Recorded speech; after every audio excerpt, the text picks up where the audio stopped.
बिस्मिल्लाहिर्रहमानिर्रहीम। अस्सलाम वालेकुम नादरीन, आप यूट्यूब चैनल देख रहे हैं। मैं इमरान खान हूँ। नादरीन, पंजाब में एक बेहतरीन सैलाबी सूरत हाल बनी हुई है।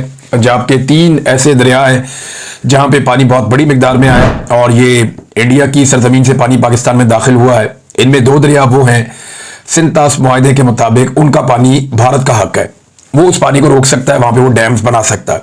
तो भारत ने वहां से पानी छोड़ा है और ये हो सकता है, यानी भारत के लिए ये तो लाजिम था कि इसका पानी वो रोक सकता है, ये तो उसको हक था, लेकिन ये वो बाउंड नहीं था कि वो इस पानी को नहीं छोड़ेगा। हाँ, ये जरूर था कि भारत जब पानी को छोड़ेगा तो वो आगाह कर देगा, जी हम पानी छोड़ रहे हैं तो पानी आ रहा है। तो भारत ने कुछ जगहों पे आगाह भी किया। ऐसा नहीं है कि भारत ने बिल्कुल पाकिस्तान को इत्तला नहीं दी और पाकिस्तान को अंधेरे में रखा है, लेकिन ये बारिशें एकदम हुई हैं और बहुत ज्यादा बारिशें हुई हैं और गुज़िश्ता चंद दिनों से इसकी प्रेडिक्शन मौजूद थी।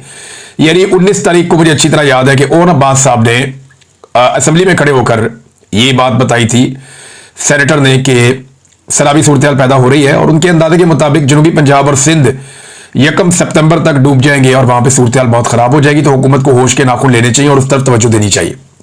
तो इसका आइडिया तो था। महकमा मौसमियात जो काम कर रहा था, जो बैनुल अक़वामी रिपोर्ट्स आ रही थी, वो ये बता रही थी कि यहाँ पे इस रीजन में अनएक्सपेक्टेड रेन्स होंगी, बहुत तेजी से बारिशें होंगी, क्लाउड बर्स्ट होंगे और ये जो पानी है ये नीचे की तरफ आएगा और अब वो पानी कश्मीर की तरफ से निकल के नीचे आ रहा है। इसमें जो भारत से पाकिस्तान में पानी दाखिल हुआ दरिया सतलुज में, उसने बहुत बड़ी तबाही फेरी है। पसरूर हो या कसूर हो या आगे बहुत सारे देहात हैं, ये लगभग सैकड़ों देहात हैं जो ज़ेरे आब आ गए हैं और यहाँ पे बहुत नुकसान हुआ फसलों का, क्योंकि ये सारा जो एरिया है ये पंजाब की फूड बास्केट है। यानी अगर मैं आपको ये बताऊं कि बहावल नगर तक डूब गया है तो ये बिल्कुल दुरुस्त इतला है कि बहावल नगर में भी बहुत सारे जो देहात हैं वो पानी से भर गए हैं और फसलें तबाह हो गई हैं। किसानों के ट्यूबवेल तबाह हो गए, उनकी फसलें तबाह हो गई, उनकी जो खड़ी फसलें हैं उनमें पानी घुस गया है। मशीनरी जो किसानों की है बहुत कीमती, वो तबाह हो गई है। मवेशियों का बहुत नुकसान हुआ। यानी इस दरिया में बहते हुए बेशुमार हमने देखा कि मवेशी आ रहे हैं और उनमें से बहुत सारों की लाशें हैं जो दरिया में बह रही हैं। अब एक एक जानवर जो है वो भी बहुत लाखों रुपए का है।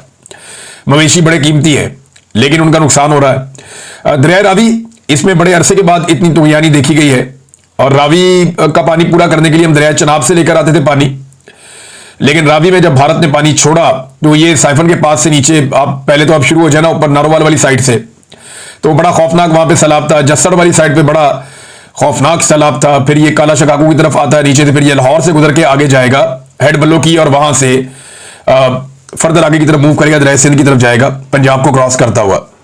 तो यहाँ पे एक सैलाब है, सिर्फ 1-2 जगहों को छोड़ के बाकी जगहों पे दरमियाने दर्जे का है और 1-2 जगह पे खतरनाक सैलाब है। जो सबसे ज्यादा मुश्किल सूरत हाल बनी है वो दरिया चनाब में बनी है। अब ये पानी का जो है ना, मुकम्मल पाकिस्तान का हक है इस पानी पर, इसमें भारत पानी रोक नहीं सकता।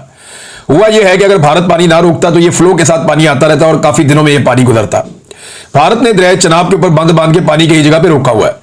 ये जो गैर कानूनी काम भारत ने किया है, सिंध-तास मुआहदे की खिलाफ वर्जी की है, वो पानी जब वहां पे जमा हो गया और फिर जब बारिशें बहुत ज्यादा हुई तो भारत ने ना सिर्फ वो बारिशों का पानी आया पाकिस्तान में, बल्कि भारत ने वो बंद खोल दिए और उनकी वजह से अनएक्सपेक्टेडली बहुत बड़ी मिकदार में पानी पाकिस्तान में दाखिल हुआ और अब तक जो इलाके डूबे हैं मैं उनकी तफसीलात आपको, सियालकोट, वजीराबाद, पसरूर, नारोवाल, कसूर, पाकपतन, मंडी बहाउद्दीन, ये कादराबाद, हेड कादराबाद है वहां पे एक, और उससे पहले कुछ देहात है। तो हेड कादराबाद को बचाने के लिए कि ये हेड टूट जाएगा और इसके ऊपर बहुत दबाव बढ़ रहा है, तो 2 जगह पे धमाके किए गए और मंडी बहाउद्दीन की जानिब पानी छोड़ा गया, वहां बहुत फसलें तबाह हुई हैं, लेकिन हेड कादराबाद को बचाने के लिए ये करना पड़ा वहां पे। फिर उसके बाद मुख्तलिफ और जगहों पे बंद तोड़े जा रहे हैं। बहावल नगर भी डूब गया है, किसानों की मशीनरी, खड़ी फसलें। अब ये जो नुकसान है ये अरबों रुपए का है। क्या ये नुकसान पूरा किया जाएगा, बड़ा सवाल ये है। तो ऐसा माजी में तो नहीं हुआ कि किसानों का और जो गरीब देहाती हैं उनका नुकसान पूरा किया जाए। सिर्फ चंद जगहों पे हमने देखा, लाहौर में या 1-2 और शहरों में, कि थोड़ी सी एक्टिविटी इंतजामिया ने दिखाई और कहीं पे वो हूटर शूटर चलाए, उन्होंने बाजे बाजे बजाए और उन्होंने बताया जनाब कि वो अलर्ट हैं, वो काम करना चाहते हैं। 1-2 जगह पे टिकटॉक्स वगैरह बनी है, ब्यूरोक्रेसी के लोग गए जाके उन्होंने बनाई है, लेकिन ओवरऑल अगर आप पंजाब की बात करें तो देहातियों को अकेला छोड़ दिया। 90% डूबने वाले लोगों तक पहुंचा ही कोई नहीं।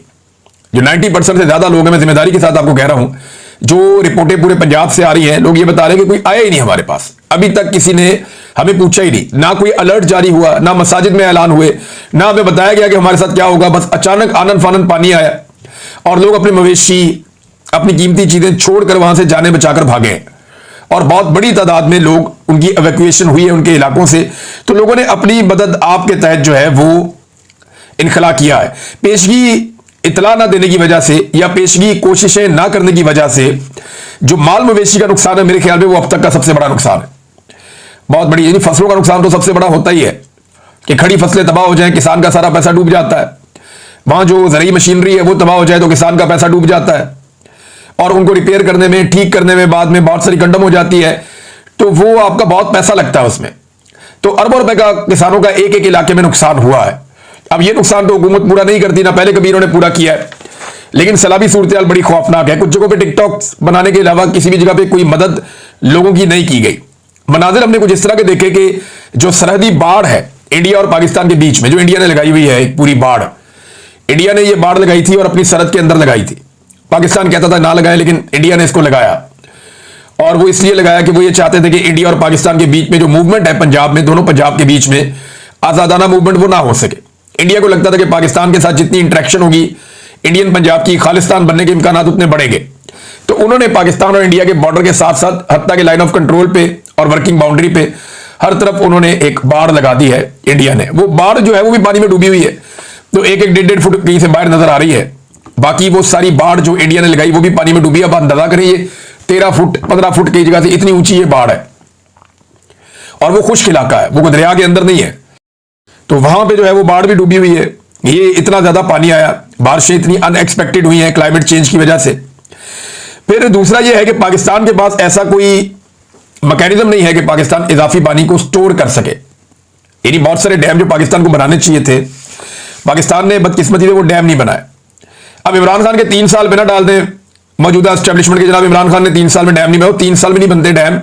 हालांकि इमरान खान साहब को जो हुकूमत मिली तो उन्होंने बहुत सारे डैम शुरू किए, लेकिन जो एक्चुअली डैम बनता है वो तो डैम बनने में 10 साल 15 साल कम से कम इतना टाइम लगता है बड़े डैम बनने में। और इमरान खान साहब को तो 3 साल होश ही नहीं आने दी, बीच में कोरोना वायरस भी आ गया 1.5 साल, और इसके बावजूद उन्होंने बहुत सारे पानी जखीरा करने के स्टोरेज बनाए। खैबर पख्तूनख्वा में बहुत सारी मिसालें आपको मिलती हैं, हत्ता कि वो पंजाब में भी काम करना शुरू करने लगे थे, लेकिन फिर जो उनके साथ हुआ वो आप सब अच्छी तरह जानते हैं। अब हमारे पास एक तरबेला और मंगला के अलावा डैम नहीं है बड़ा कोई, हमें बड़े डैम्स बनाने थे जो हमने नहीं बनाए। ये डैम हमने क्यों नहीं बनाए, इसकी एक सादा वजह मैं आपको बताता हूं कि आईपीपी से बहुत पैसा आता है, सरमायाकार बहुत पैसा देते हैं। ये जो आईपीपी होते हैं ना, इन्हें आप कहते हैं ये बिजली बनाने के किराए के कारखाने। ये जो बिजली बना के बेचते हैं ना, तो सरकार इनको पैसा देती है बिल की मद में। अब आईपीपी की वजह से पाकिस्तान में बिजली बहुत महंगी है, बहुत महंगी है।